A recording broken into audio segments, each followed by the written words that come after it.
Univet kami berharap bahwa tahun ke depan dengan jabat-jabat baru, rektor baru, wakil-wakil rektor baru sudah sepakat membuat kontrak kerja atau yang disebut juga pakai integritas, berarti akan memajukan Univet yang nantinya tahun berapa Univet itu mendapatkan akreditasi A untuk seluruhnya. Saat ini dan insya Allah sampai saya purna tugas, saya akan mengabdikan diri saya di Universitas Veteran Bangun Nusantara Sukoharjo yang saya cintai dan saya banggakan.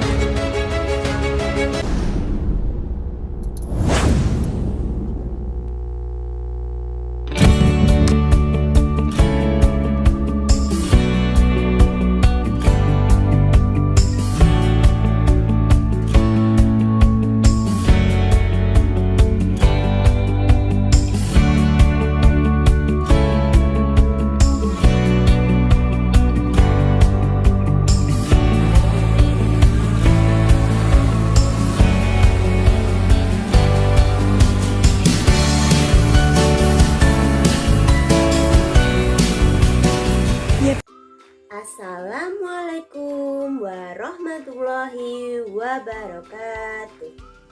Perkenalkan, nama saya Afina Kusnul Fatimah, mahasiswa PPG Prajabatan Gelombang 1 tahun 2022, kelas PGSD 2 Universitas Veteran Bangun Nusantara Sukoharjo.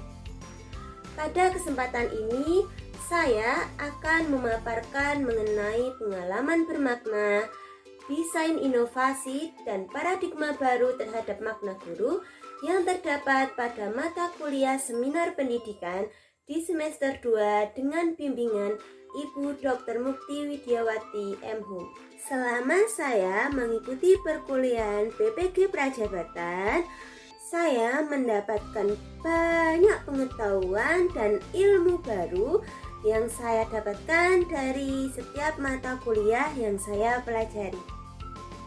Saya mempelajari berbagai banyak hal melalui pembelajaran dengan alur merdeka. Alur merdeka terdiri dari yaitu mulai dari diri, meliputi pertanyaan reflektif untuk memulai sebuah topik. Alur kedua yaitu eksplorasi konsep, materi kunci untuk membangun pemahaman mahasiswa. Alur ketiga yaitu ruang kolaborasi, penugasan kelompok untuk memperdalam pemahaman dan mendorong kolaborasi antar kelompok. Alur keempat yaitu demonstrasi kontekstual, yaitu penugasan mandiri untuk menguasai pemahaman. Selanjutnya adalah elaborasi, yaitu diskusi dan tanya jawab dengan instruktur atau dosen. Selanjutnya adalah koneksi antar materi, diskusi reflektif, belajar, dan pembuatan rencana tindak lanjut. Yang alur terakhir adalah aksi nyata, melaksanakan aksi nyata di sekolah maupun di kelas. Dari setiap mata kuliah yang telah saya pelajari, saya membuat jurnal refleksi pengalaman belajar sehingga saya mendapatkan sebuah pengalaman bermakna. Kemudian, jurnal refleksi yang telah dibuat akan dipilih dan menjadi bahan untuk merancang desain inovasi pembelajaran dan paradigma baru terhadap makna guru pada mata kuliah seminar pendidikan. Pada mata kuliah seminar pendidikan, saya merefleksikan mata kuliah yang sudah saya tempuh di semester 1 maupun mata kuliah yang baru saya tempuh di semester 2. Mata kuliah tersebut dibagi menjadi 2 kategori, yaitu mata kuliah inti dan mata kuliah selektif dan elektif. Mata kuliah inti terdiri dari Filosofi Pendidikan Indonesia, pemahaman peserta didik, prinsip pengajaran dan asesmen yang efektif di SD 1, prinsip pengajaran dan asesmen yang efektif di SD 2, pembelajaran sosial emosional, proyek kepemimpinan 1, proyek kepemimpinan 2, PPL 1, dan PPL 2. Selanjutnya, mata kuliah selektif adalah mata kuliah pilihan dari Kemendikbud, yaitu mata kuliah perspektif sosiokultural dan computational thinking atau CT. Kemudian untuk mata kuliah elektif adalah mata kuliah pilihan dari kampus, yaitu mata kuliah nilai kejuangan. Selanjutnya, saya telah melampirkan artefak pembelajaran dari mata kuliah yang sudah saya refleksikan menjadi sebuah e-portofolio yang berisi refleksi dari setiap mata kuliah dan artefak pembelajaran berupa gambar ataupun tugas yang mendukung pengalaman bermakna. Link e-portofolio dapat diakses melalui di atas ini. Setelah saya merefleksikan mata kuliah yang saya pelajari, saya mendapatkan berbagai pengalaman baru dari setiap mata kuliah, baik secara teori maupun secara praktik, yang dibutuhkan oleh seorang guru profesional. Setelah melakukan refleksi, terdapat mata kuliah yang paling bermakna untuk saya, sehingga saya mendapatkan best practice yang dapat saya kembangkan ke dalam desain inovasi. Dari 12 mata kuliah yang telah saya refleksikan, terdapat 2 mata kuliah yang paling bermakna, yaitu yang pertama, filosofi pendidikan, dan yang kedua, praktik pengalaman lapangan 2. Filosofi pendidikan. Pada mata kuliah filosofi pendidikan terdapat 5 topik yang wajib dipelajari. Topik pertama yaitu tentang perjalanan pendidikan nasional. Topik ini berisi tentang membuat tulisan refleksi mengenai alasan menjadi seorang guru, perkembangan pendidikan dari masa ke masa, dan perjalanan pendidikan nasional. Topik kedua yaitu tentang dasar-dasar pendidikan Ki Hajar Dewantara. Topik ini berisi tentang argumen kritis dan reflektif tentang esensi argumen pendidikan berdasarkan pemikiran filosofi pendidikan Ki Hajar Dewantara. Topik ketiga yaitu tentang identitas manusia Indonesia. Pada topik ini berisi tentang merefleksi diri mengenai manusia Indonesia dan menelaah konsep tentang identitas manusia Indonesia sebagai manusia Pancasila dan manusia religius. Topik keempat yaitu Pancasila sebagai fondasi pendidikan. Topik ini berisi tentang menuliskan refleksi diri mengenai Pancasila dan profil pelajar Pancasila. Terakhir, topik 5 yaitu telaah praktik baik pendidikan yang memerdekakan. Topik ini berisi tentang pendidikan yang berpihak kepada peserta didik dan memerdekakan peserta didik dalam pembelajaran abad 21.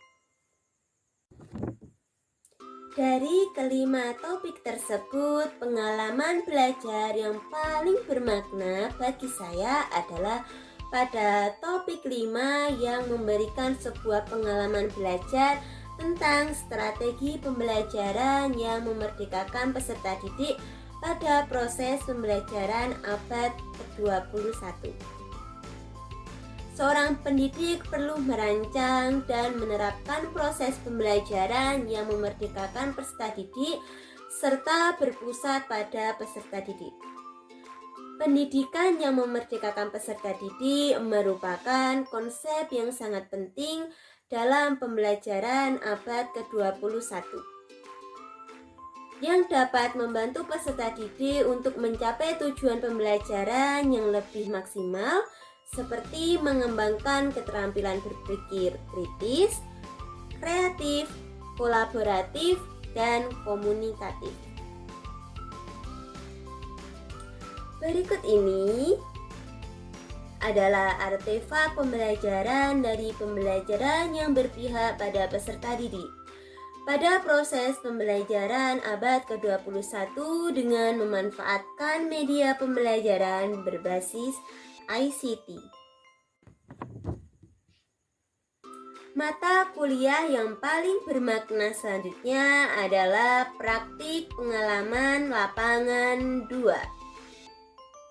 Pada mata kuliah PPL 2 terdapat 7 topik yang harus dipelajari, yaitu pertama topik 1 tentang orientasi PPL 2, topik 2 tentang observasi PPL 2, di mana mahasiswa melakukan observasi sekolah dan kelas pada SD tempat PPL 2 dilaksanakan. Selanjutnya yaitu topik 3, berisi tentang pembelajaran terbimbing. Pada topik ini, mahasiswa melakukan praktik pembelajaran terbimbing dengan siklus plan, do, see di bawah bimbingan guru pamong dan dosen pembimbing lapangan. Selanjutnya adalah topik 4 tentang praktek pembelajaran mandiri. Pada tahap ini, mahasiswa diberi kesempatan mengajar secara mandiri sebanyak 5 siklus. Topik selanjutnya adalah topik 5. Melaksanakan kegiatan non-mengajar. Selain melaksanakan praktik pembelajaran, mahasiswa diwajibkan melaksanakan kegiatan non-mengajar di SD PPL 2. Topik selanjutnya adalah topik 6. Perbaikan pembelajaran berkelanjutan melalui PTK kolaboratif. Dan yang terakhir adalah topik 7, yaitu diskusi reflektif akhir PPL 2. Dari 7 topik tersebut, saya memilih topik 4, yaitu praktik pembelajaran mandiri, sebagai topik yang paling bermakna untuk saya. Praktik pembelajaran mandiri sangat penting untuk dipelajari karena untuk meningkatkan kualitas pengajaran untuk menjadi guru yang efektif dan berkualitas. Pembelajaran siklus mandiri melibatkan refleksi terhadap praktik pembelajaran sendiri. Mahasiswa diajak untuk memantau kemajuan mereka, mengidentifikasi kekuatan dan kelemahan, serta mengevaluasi strategi pembelajaran yang mereka gunakan. Dari mempelajari dan merefleksi kedua mata kuliah tersebut, saya mendapatkan pengalaman bermakna, yaitu yang pertama pengalaman bermakna dari mata kuliah filosofi pendidikan. Pendidikan yang memerdekakan peserta didik dapat diimplementasikan ke dalam pembelajaran yang berdiferensiasi yang mengutamakan kebutuhan peserta didik, karakteristik peserta didik, profil pelajar Pancasila atau P3, serta pembelajaran yang mengintegrasikan teknologi atau IT dalam setiap pembelajaran. Kemudian dari mata kuliah PPL kedua, yaitu pada praktik pembelajaran mandiri melalui kegiatan plan, do, see, memberikan saya pengalaman yang sangat berharga dalam melakukan kolaborasi dan koordinasi dengan guru, bagaimana cara menyusun modul ajar atau RPP yang baik yang sesuai dengan karakteristik peserta didik, serta bagaimana penerapan model, metode, strategi yang sesuai dengan kemampuan peserta didik di kelas tersebut. Dari pengalaman bermakna tersebut, saya mendapatkan sebuah best practice sebagai bahan rancangan desain inovasi yang akan saya buat. Pada rencana pelaksanaan pembelajaran yang saya temukan pada PPL 1 maupun PPL 2, guru masih menggunakan model pembelajaran yang kurang mendukung pembelajaran berdiferensiasi. Secara umum, guru masih kurang dalam menginovasi model pembelajaran dan menggunakan metode pembelajaran konvensional atau metode ceramah, serta belum memanfaatkan media pembelajaran berbasis IT pada saat proses pembelajaran, sehingga proses kegiatan pembelajaran yang masih berpusat pada guru. Sehingga saat proses pembelajaran berlangsung, peserta didik terlihat bosan, suka mengobrol dengan teman lainnya, dan kurang berkonsentrasi. Selain peserta didik merasa bosan, peserta didik juga sulit dalam menerima materi karena mereka kurang terlibat langsung dalam pembelajaran. Mereka hanya mendengarkan dan mengerjakan soal.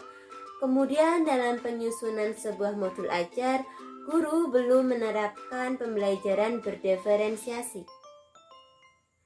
Temuan permasalahan tersebut menjadi dasar pertimbangan saya dalam melakukan invensi atau inovasi terkait proses pembelajaran di kelas dengan mengintegrasikan pembelajaran berdiferensiasi berbasis masalah di dalamnya, serta penyajian pembelajaran yang kreatif dan inovatif agar tercipta pembelajaran yang menyenangkan dan bermakna. Desain yang saya buat yakni dengan membuat atau merancang modul ajar yang menerapkan pembelajaran berdiferensiasi dengan berbasis masalah, yaitu dengan menerapkan model pembelajaran Problem Based Learning atau PBL sebagai salah satu model pembelajaran yang mendukung pembelajaran berdiferensiasi. Dengan pemanfaatan game edukatif seperti Wordwall dapat menjadi media pembelajaran yang interaktif berbasis kuis untuk peserta didik dan mendukung proses pembelajaran abad 21 berbasis IT. Kemudian rencana tindak lanjut dari desain inovasi tersebut adalah merancang dan menyusun rencana pelaksanaan pembelajaran atau modul ajar dengan memperhatikan pembelajaran berdiferensiasi dengan menerapkan model pembelajaran Problem Based Learning atau PBL. Yang kedua yaitu menciptakan pembelajaran yang menarik dan menyenangkan dengan menggunakan media pembelajaran berbasis IT yang inovatif, efektif, dan berpihak pada peserta didik. Yang ketiga yaitu selalu mengakhiri pembelajaran dengan melakukan sebuah refleksi terhadap pembelajaran yang telah dilaksanakan. Berikut saya lampirkan link modul ajar dan link game edukatif Wordwall di bawah ini. Dari serangkaian pembelajaran yang didapatkan dari kegiatan perkuliahan dan merefleksikan setiap mata kuliah, saya menemukan perbedaan paradigma terhadap makna guru dari paradigma lama tentang makna guru dan paradigma baru tentang makna guru.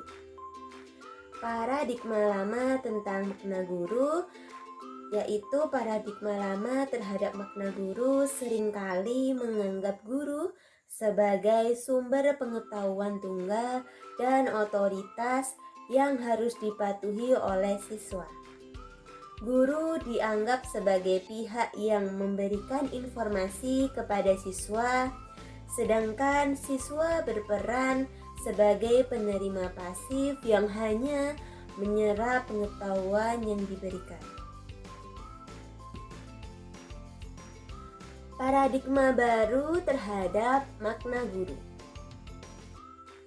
Perubahan paradigma baru terhadap makna guru yang saya dapatkan setelah menyelesaikan serangkaian kegiatan pembelajaran pada perkuliahan program PPG Prajabatan dan juga mata kuliah seminar pendidikan, yaitu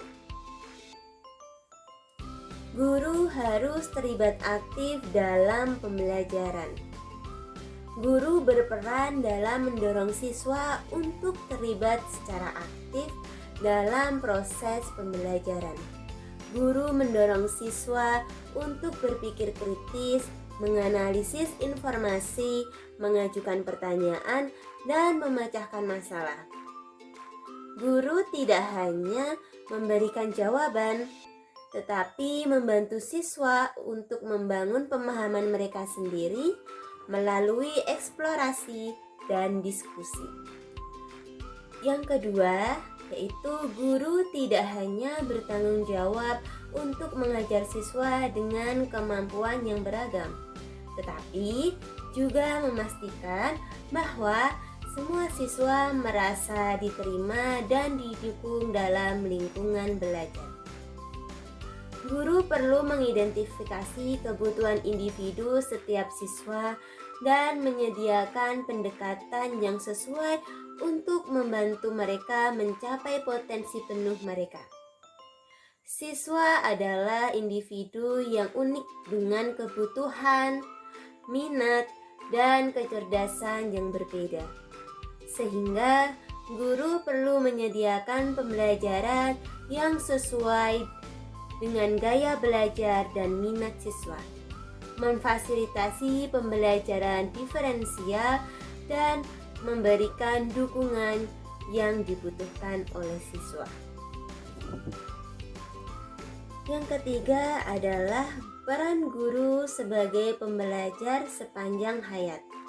Guru tidak hanya memperoleh pengetahuan dan keterampilan pada tahap awal pendidikan mereka, tetapi juga harus belajar dan mengembangkan diri seiring dengan perkembangan pendidikan dan kebutuhan siswa.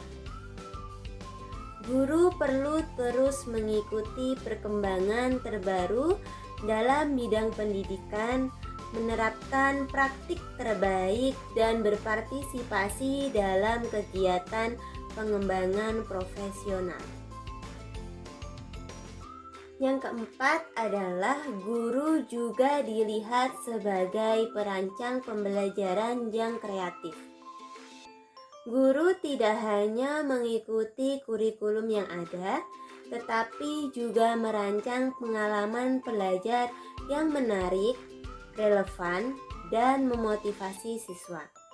Guru perlu mengintegrasikan teknologi dan sumber daya lainnya secara elektif dalam pembelajaran untuk memperkaya pengalaman belajar siswa. Kesimpulan paradigma baru terhadap makna guru. Seiring perkembangan zaman dalam pendidikan, makna guru sebagai lebih dari sekedar transfer pengetahuan. Guru berupaya untuk membentuk karakter siswa, mengembangkan keterampilan sosial dan emosional, dan mempersiapkan mereka untuk menghadapi tantangan dunia nyata. Guru berperan dalam membantu siswa mengembangkan keterampilan berpikir kritis, kreatif, kolaboratif, dan komunikatif yang diperlukan dalam kehidupan sehari-hari, sehingga pembelajaran dapat berpihak pada peserta didik, bermakna, dan merdeka. Baik, itulah yang dapat saya paparkan mengenai mata kuliah seminar pendidikan. Bila ada salah kata, mohon dimaafkan. Terima kasih. Wassalamualaikum warahmatullahi wabarakatuh.